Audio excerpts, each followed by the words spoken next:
So a while ago I watched Hannibal, all 3 seasons. I borrowed them from the library. They are also on Netflix. It was a recommendation from a friend of mine from work, and I did do a review, but it wasn't a very good review, so I wanted to redo it because I just wanted to talk about it in case people haven't seen it or whatever, but also because, I need content for the channel. So Hannibal is a series that explores all the books written by Thomas Harris except for Silence of the Lambs. Mostly about Will Graham. He is a troubled FBI teacher person who didn't get to become FBI because of his psyche, I guess, or something.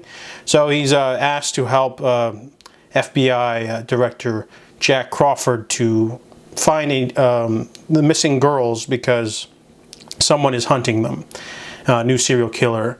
So Will is not really into that, but then he does, and then they discover, a cannibalistic serial killer who is hunting young women. So the first season basically explores the person they're trying to find, and then of course they reveal that Hannibal Lecter, who is brought in to help Will with his therapy or whatever, is actually a serial killer as well. And he decides to mess with Will simply for the fun of it. And their psychological game of cat and mouse is the first season's sort of basis. So the first season has a lot of stuff about it. The first episode's pretty solid. The pilot's pretty solid. But then the series makes a mistake of trying to do an episodic thing. So they explore a different serial killer in the second episode. And I was weirded out because I was like, are these the other women that got captured? But no. Different serial killer for, I think, episodes 2 and 3, maybe even 4, I don't remember. But I didn't really like this whole episodic thing. I really liked the more so... I guess the first season needed some filler for the first season, I guess, just because it couldn't just have, Will and Hannibal do their dance because you needed to have other stuff happen in between. But it really wrecked the pacing for the beginning of the series, of the first season anyway. There's also some other things that didn't really sit well with me.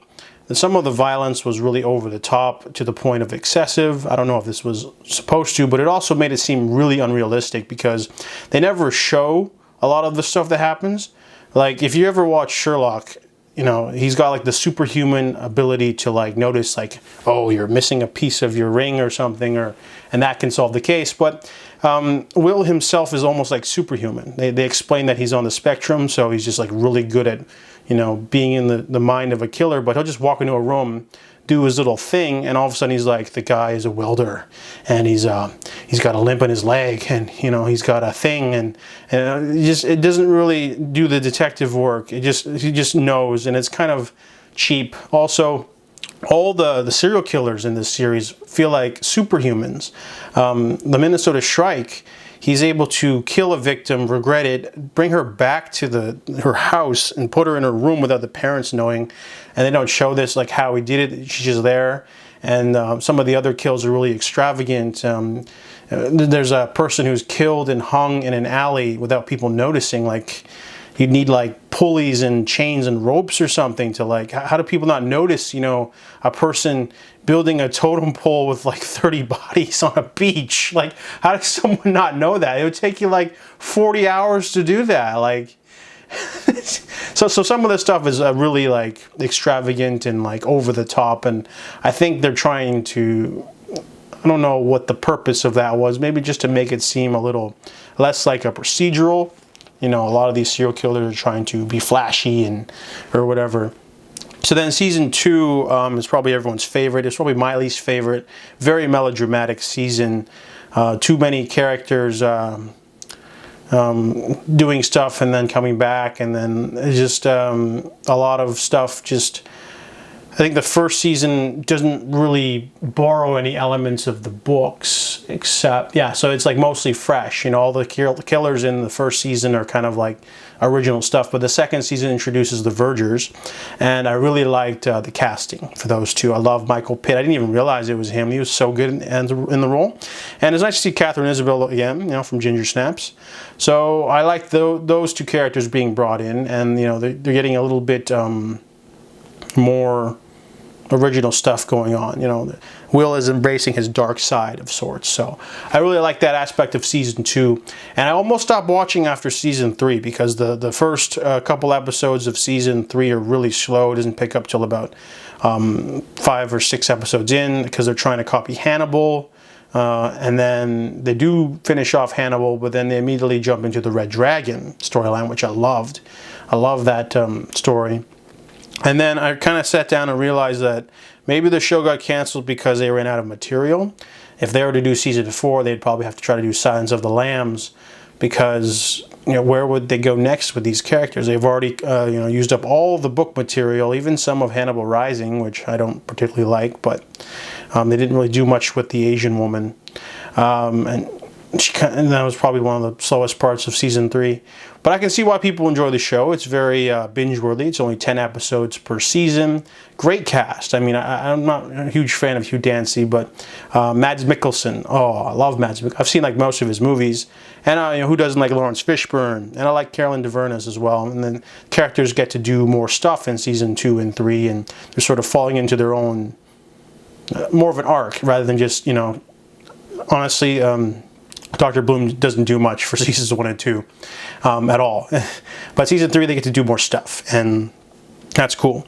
So overall, yeah, Hannibal is a little bit excessive at times. It's very violent. They're able to do a lot of stuff that breaks the mold for TV. I mean, but there's a lot of also cliches. You know, a lot of melodrama in the second season. And, I mean, like, third season's got some, you know, stuff too. I mean, Hannibal Lecter, you know, he was such an omnipotent, smart, violent predator in the first season. In the second season, he's getting smacked around, and the third season as well. And you know, sometimes the characters don't seem consistent. But overall, and also, like, so many characters escape police custody. Like, so many characters, to the point where I was like, my eyes were rolling at how, like, crazy the show can get. But I can see why people enjoyed it. I don't really get the whole best horror show, one of the best horror shows of all time. I do like some of the scenes, and you know, the pacing can kill people. That's for sure. You know, sometimes, you know, it ebbs and flows. Mainly liked, I guess, parts of each of the seasons, I guess. But each of the seasons, you know, has its ups and downs, mainly because, you know, that's how TV usually works. But overall, Hannibal is an interesting show. I can see why people liked it. But it can also be a hard commitment, because knowing what we know now, we know that there won't be any more. So it's hard to commit into a 3 seasons, 30 episodes, 3 seasons, knowing that there won't be any more, no definite ending. But I guess you can just enjoy it for what it is. It is, you know, part of the characters. If you really like Silence of the Lambs, Red Dragon, Hannibal Rising, or the new upcoming Clarice, you know, you'll probably dig. If you dig those characters, you'll dig the show. So that's my review of Hannibal.